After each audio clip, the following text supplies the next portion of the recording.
पति पत्नी की दिल को छूने वाली कहानी। दोस्तों, आजकल प्यार होना, फिर शादी होना और कुछ ही समय में डिवोर्स होना इतनी आम बात हो गई है कि ज़्यादातर लोग ऐसी घटनाओं को अब ज़्यादा अहमियत ही नहीं देते हैं। उनकी तरफ से कभी कभी बेवजह ही हो रहे अलगाव को रोकने के लिए भी कोई प्रयास किया ही नहीं जाता है। आज की ये कहानी ऐसे ही हो रहे अलगाव की है, जिसे खुद एक पत्नी अपने शब्दों में बता रही है। कहानी जैसे जैसे आगे बढ़ती है, तब हम जान पाते हैं कि पत्नी का नज़रिया जो है वो कितना अलग है अपने पति के विचारों से, और कहानी का अंत हमारी आंखें भिगोने में सफल होता है। मेरे पति पेशे से एक इंजीनियर हैं। मैं उनसे उनके स्थिर शांत स्वभाव के लिए प्यार करती थी, और जब मैं उनके चौड़े कंधों पर अपना सिर झुकाती थी तो मुझे गर्मजोशी और अजीब सा सुकून का एहसास होता था।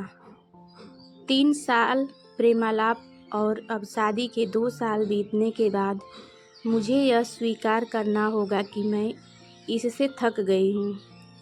मेरे पहले उसे प्यार करने के जो भी कारण थे, अब वही मेरी सारी बेचैनी के कारण बन गए हैं। मैं एक भावुक महिला हूँ, और जब रिश्ते और मेरी भावनाओं की बात आती है तो मैं बेहद संवेदनशील हूँ। मैं रोमांटिक पलों के लिए उसी तरह तरसती हूँ जैसे कैंडी के लिए तरस रही एक छोटी लड़की। मेरे पति मेरे बिल्कुल विपरीत हैं। उनकी संवेदनशीलता की कमी और हमारी शादी में रोमांटिक पलों को लाने में उनकी असमर्थता ने मुझे प्यार के विषय में निराश कर दिया है। एक दिन मैंने आखिरकार उसे अपने मन की बात बताने का फैसला किया कि मुझे तलाक चाहिए, और मैंने हिम्मत करके उसे बताया। आखिर क्यों? चौंकते हुए उसने पूछा। मैं थक गई हूँ। दुनिया में हर चीज़ का कोई कारण नहीं होता है, मैंने कहा। वह पूरी रात चुप रहा, हर समय हाथ में एक जलती हुई सिगरेट लिए गहरे विचारों में डूबा रहा। इससे मेरी निराशा की भावना और बढ़ती गई, क्योंकि मैं ऐसे आदमी को देख रही थी जो अपनी दुर्दशा को व्यक्त भी नहीं कर पा रहा था। भला मैं उससे और क्या उम्मीद कर सकती थी? और अंत में उसने मुझसे पूछा, मैं तुम्हारा मन बदलने के लिए क्या कर सकता हूँ? किसी ने सच ही कहा है कि किसी के व्यक्तित्व को बदलना मुश्किल है। मुझे लगता है मेरा उस पर से विश्वास उठना शुरू हो गया है। उसकी आंखों में गहराई से देखते हुए मैंने धीरे से उत्तर दिया, मैं तुम्हें एक सवाल पूछती हूँ।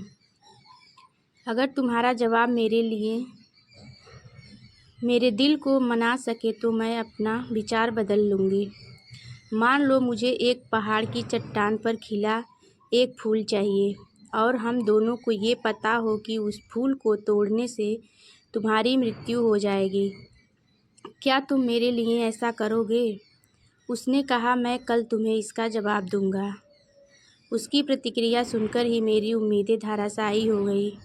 मैं अगली सुबह उठी तो पाया कि वह चला गया था, और सामने के दरवाजे के पास खाने की मेज पर दूध के गिलास के नीचे उसकी खुरदरी लिखावट के साथ कागज का एक टुकड़ा पड़ा था, जो पढ़े जाने पर ये बातें बयां करता था।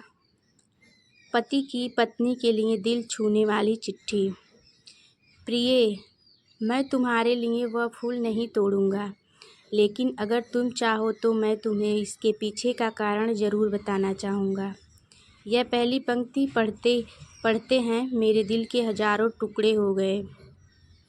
फिर भी मैंने पढ़ना जारी रखा। जब तुम कंप्यूटर का इस्तेमाल करती हो तो तुम हमेशा सॉफ्टवेयर प्रोग्राम को गड़बड़ कर देती हो। अंत में तुम स्क्रीन के सामने बैठकर रोती हो। मुझे अपनी उंगलियों को जिंदा रखना पड़ेगा ताकि मैं प्रोग्राम को पुनर्स्थापित करके तुम्हारे कीमती आंसू बहने से रोक सकूं। तुम हमेशा घर की चाबियां घुमा देती हो, इसलिए मुझे दरवाज़ा खोलने के लिए अपने पैरों को जिंदा रखना पड़ेगा ताकि दरवाज़ा तोड़कर तुम्हें घर के अंदर ले जा सकूं। तुम यात्रा करना पसंद करती हो, लेकिन हमेशा एक नई जगह में अपना रास्ता भूल जाती हो। मुझे तुम्हें रास्ता दिखाने के लिए अपनी आंखें जिंदा रखनी पड़ेगी। तुम्हें हमेशा ऐंठन होती है जब भी तुम्हारा पीरियड हर महीने आता है। मुझे अपनी हथेलियों को जिंदा रखना है ताकि मैं तुम्हारी पेट की ऐंठन को शांत कर सकूं। तुम्हें घर के अंदर रहना पसंद है और मुझे पता है कि तुम अंतर्मुखी व्यक्ति हो। तुम्हारी बोरियत को दूर करने के लिए मुझे तुम्हें चुटकुले और कहानियाँ सुनाने के लिए अपने मुंह को जिंदा रखना है। तुम हमेशा कंप्यूटर और टीवी देखती हो और इससे तुम्हारी आँखों का भविष्य अच्छा नहीं होगा। मुझे अपनी आँखों को बचाना है ताकि जब हम बूढ़े हो जाएं तो मैं तुम्हारी आँखें बन सकूं, तुम्हारे सिर से सफ़ेद हो रहे बाल चुन सकूं, तुम्हारे नाखूनों को बिना तुम्हें चोट पहुंचाए काट सकूं। मैं भी समुद्र तट पर टहलते हुए तुम्हारे हाथ पकड़ना चाहता हूं। जैसे तुम धूप और सुंदर रेत का आनंद लेती हो और खुशी से गाने गुनगुनाती हो, उसे मैं अपने कानों से सुनना चाहता हूं। इसलिए मेरे कान जिंदा रहने चाहिए। जब तुम नहा के निकलती हो तो तुम्हारी भीनी भीनी खुशबू को महसूस करने के लिए मेरा नाक जीवित होना चाहिए। इसलिए मेरे प्रिय, जब तक मुझे यकीन नहीं होता कि कोई है जो तुमसे इससे अधिक प्यार करता है, मैं तब तक उस फूल को नहीं तोड़ूंगा। और जिस दिन ऐसा कोई आया जो तुमसे इससे अधिक प्यार करे, मैं खुशी खुशी उस फूल को तोड़ लूँगा। ये पढ़ते ही मेरे आंसू पत्र पर गिरे और उसकी लिखावट की स्याही धुंधली हो गई। मैंने उसे पढ़ना जारी रखा। अब जब तुमने मेरा उत्तर पूरा पढ़ लिया है, अगर तुम संतुष्ट हो, अगर मैंने तुम्हारे दिल को मना लिया हो, तो कृपया सामने का दरवाज़ा खोलो, क्योंकि मैं बाहर खड़ा हूँ तुम्हारी पसंदीदा ब्रेड और ताज़ा दूध के साथ। मैं जल्दी से दरवाज़ा खोलने के लिए दौड़ी और उसके चिंतित चेहरे को अपने हाथों में कसकर पकड़ा और चूम लिया और उसकी बाहों में समा गई। अब मुझे पूरा यकीन हो गया कि कोई भी मुझसे उतना प्यार नहीं करेगा जितना वह करता है, और मैंने फूल को नहीं तोड़ने का फैसला किया। यही जीवन है और प्रेम है। जब कोई प्यार से घिरा होता है तो उत्तेजना की भावना दूर हो जाती है और वह उस सच्चे प्यार को नज़रअंदाज कर देता है जो शांति और नीरसता के बीच में होता है। प्यार सभी रूपों में प्रकट होता है, यहाँ तक कि बहुत छोटे और सूक्ष्म रूपों में भी। इसका कभी एक मॉडल नहीं रहा है। यह सबसे नीरस और उबाऊ रूप में भी हो सकता है। फूल और रोमांस प्यार का हिस्सा हो सकते हैं, पर प्यार नहीं।